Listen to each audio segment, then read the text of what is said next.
រឿងត្រនំស្នេហ៍ដួងចិត្តភាគទី1ឡានទំនើបជាច្រើនគ្រឿងបានបើកចូលរោងចក្រមួយកន្លែងដែលនៅជាយក្រុងដាច់ពីគេដោយមានរបងព័ទ្ធជុំវិញមានកម្ពស់ប្រហែលជិត3ម៉ែត្រមានសំណាញ់ដែកពីលើ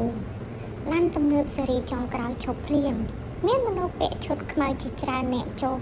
ទៅបើកទ្វារឡានបាំងខាងក្រោយបន្តិចមានបរិះមាសធំកម្ពស់1ម៉ែត្រ9ក្រុងឈុតគ្រូសេខ្មៅក្របពាក់វ៉ែនតាខ្មៅមើលទៅសង្ហាជាងបរិះម៉ូដែលទៅទៀតគេមានអាយុ30ឆ្នាំឈ្មោះសាលីហ្វៃជាម្ចាស់រោងចក្រផលិតអាវុធនិងជាមេជួញដូរអាវុធធំជាងគេនៅអាស៊ីហើយនាំចេញទៅប៉ែកអឺរ៉ុបទៀតចាវ៉ាយមានភ្ញៀវក៏មកអាវុធខ្នាតធំគេមិនតបដើរចូលក្នុងរោងចក្របន្តចុងសប្តាហ៍នេះភ្ញៀវឲ្យយើងដឹកជញ្ជូនឲ្យគេតាមកប៉ាល់ឯងទៅរៀបចំទៅចាំយើងតាក់ទងទៅអាស៊ីវហានបាត់ទៀនសម្លេងទូរស័ព្ទរបស់លីហ្វៃរ៉ូលីហ្វៃចុចទទួលមិននិយាយលីហ្វៃថ្ងៃនេះប្អូនស្រីឯងត្រឡប់មកពីអង់គ្លេសវិញហើយកុំភ្លេចមកញ៉ាំបាយនៅផ្ទះជុំគ្នាគេមិនឆ្លើយហើយចុចផ្ដាច់ទូរស័ព្ទហាក់បីដូចជាមិនខ្វល់ពីអ្នកម្ខាងទៀតតតែសោះហើយនឹងឈ្មោះនាមជាប្អូនស្រីប្អូនក្រៅខោអ្នកកំឡោះរអ៊ូម្នាក់ឯងតិចមុនដើរចូលទៅក្នុងរោងចក្រភូមិគ្រឹះសៅនៅក្នុងផ្ទះបាយមាននារីវ័យចំណាស់និងនារីវ័យក្មេងម្នាក់រាងខ្ពស់ស្ដើងកម្ពស់1.67 ម៉ែត្រសម្បុរស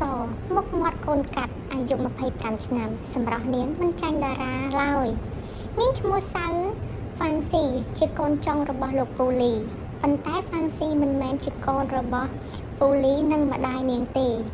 នាងជាកូនស្វាមីមុនហ្វាន់ស៊ីទើបរៀនចប់ផ្នែកគ្រប់គ្រងពីអង់គ្លេសពួកគេទាំងពីរនាក់កំពុងឈរធ្វើម្ហូបយ៉ាងរីករាយនៅក្នុងផ្ទះបាយដោយមានបុរសចំណាស់ម្នាក់កំពុងអង្គុយនៅតុអាហារដែលជាលោកពូលីអូនហើយកូនធ្វើអីទុកឲ្យអ្នកបម្រើធ្វើទៅបានហើយគាត់ប្រាប់ឲ្យប្រពន្ធនឹងហ្វាំងស៊ីមកអង្គុយទោះនាងមិនមែនជាកូនបង្កើតរបស់គាត់ប៉ុន្តែគាត់ស្រឡាញ់នាងដូចជាកូនស្រីបង្កើតអញ្ចឹងគឺអូនចង់ធ្វើអាហារឲ្យនាងល្អិតនេះញ៉ាំម្ដងព្រោះខានញ៉ាំម្ហូបអូនធ្វើយូរហើយមិនហើយលោកប៉ា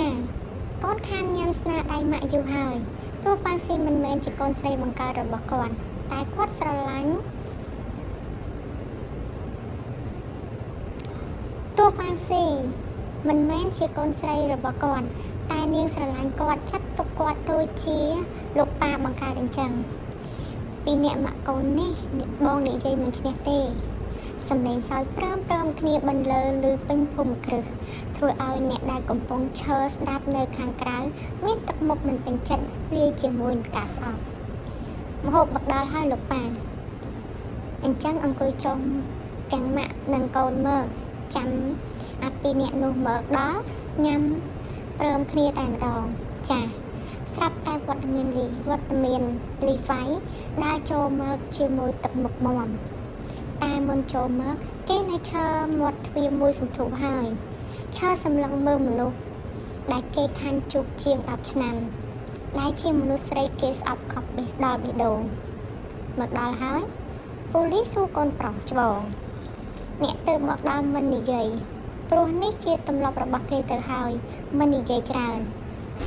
គឺប៉ាខលហៅបងប្រុសកូនមកញ៉ាំអាហារជាមួយគ្នាព្រោះខានជួបគ្នាយូរហើយអាទិត្យ2ក៏ចិត្តមកដល់ដែរចាលោកប៉ាទឹកមុខដែលមានស្នាមញញឹមមុននេះក៏ប្រែរសាត់បាត់អស់ពេលឃើញអ្នកជាបងប្រុសសួស្ដីបងប្រុសធំស្ងាត់ដើរចូលតុអាហារចាំខ្ញុំផងសំឡេងស្រែកពីខាងក្រៅបងទី2នាងក្រមុំរត់ទៅអោបបងប្រុសដែលទើបដើរចូលមកដល់ដែលមានរាងខ្ពស់ស្រឡះ